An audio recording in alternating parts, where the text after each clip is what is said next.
Welcome back to Joyriding Gloves. Let's continue our adventure in Houston's NASA Space Center in Texas, USA.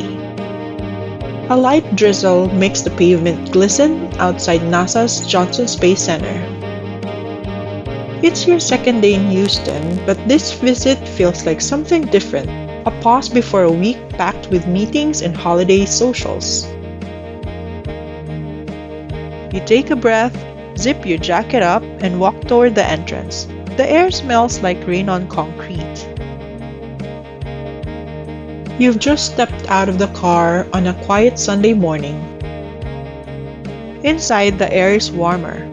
You follow the signs to Building 9, home to the Space Vehicle Mock-Up Facility, or SVMF. This is the working training floor where astronauts prepare for missions. You can't help but slow down here.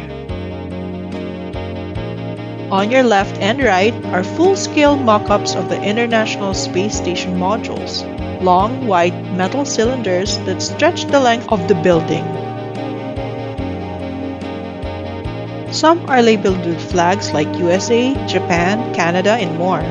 It feels like standing inside a space engineering lab frozen in action. You hear the buzz of equipment, footsteps on polished floors, and distant voices from training staff.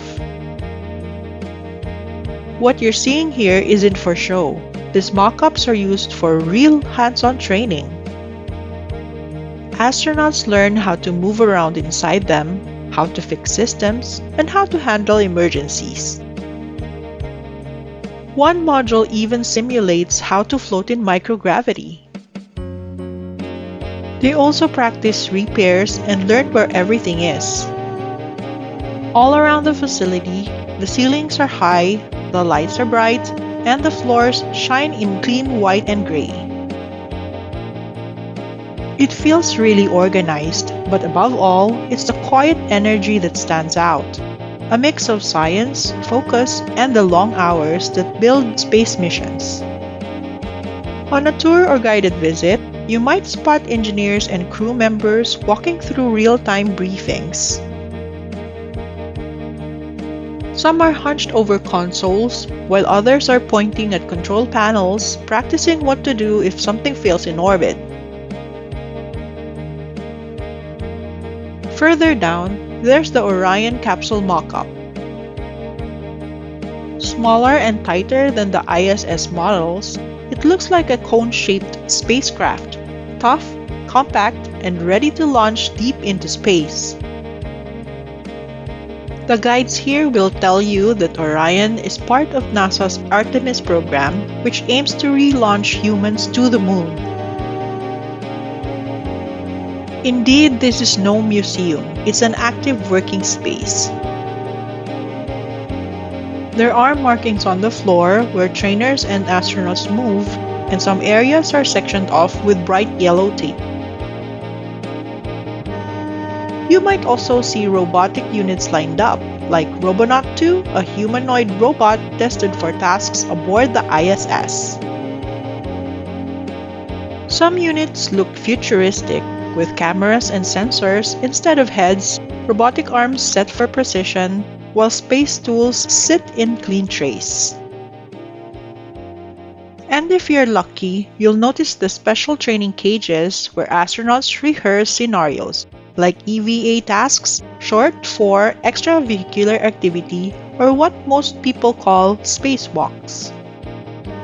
They practice moving in and out of hatches, handling tools, and following procedures.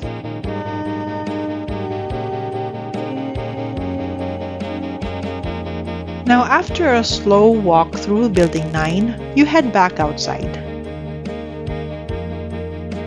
The rain's picked up just a little, but not enough to stop you from heading to one more place before dinner, George W.S. Abbey Rocket Park. This part is outdoors. You walk under a cloudy sky and approach a massive hangar that stretches across the field. Inside, the legendary Saturn V rocket. You might have read about it in history class, but seeing it in person is awesomely different.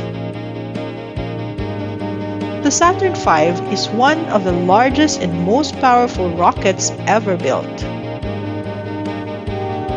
It's lying down on its side, placed in large sections from tail to nose. The first thing you notice is the cluster of 5 giant engines, huge like something out of science fiction but built in the 1960s.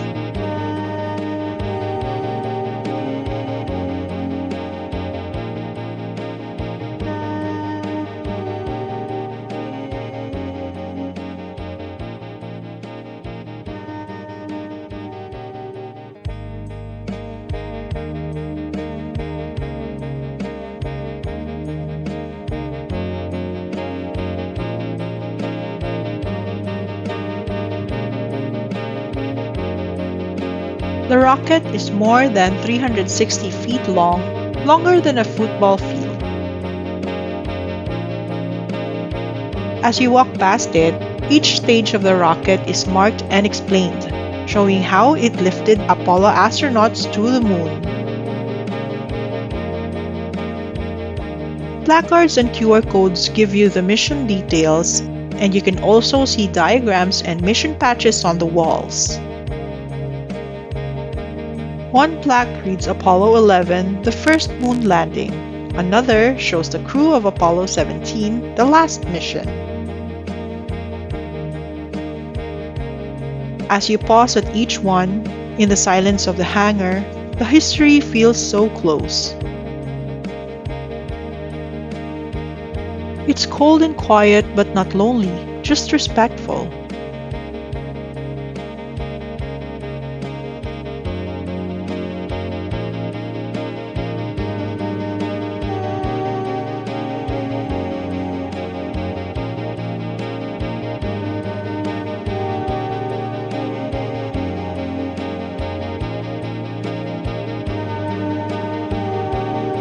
Nearby, outside the building, are rockets and boosters from later programs, like the Redstone and Little Joe, as they stand upright in the open air.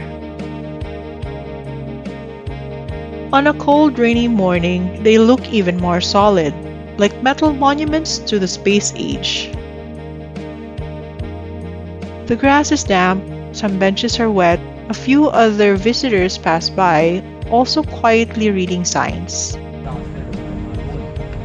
This part of the center is named after George W.S. Abbey, a longtime NASA leader who played a major role in shaping the astronaut corps.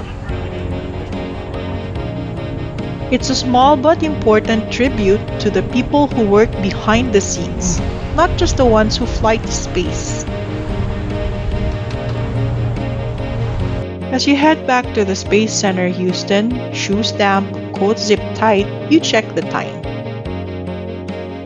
Meetings start early tomorrow, but somehow this visit gives you more energy than it takes. Seeing the space vehicle mock-up facility and rocket park on a quiet Sunday reminds you why people do this work. Not for fame, but for the mission, the science, and the future of human in space. So how did this tour connect with you? Did any moment stand out? Maybe the sight of the Saturn V's engines or the quiet feel of Building 9 on a rainy day? And if you were in Houston right now, would you want to walk through the rocket park yourself? Stay tuned and thank you for watching!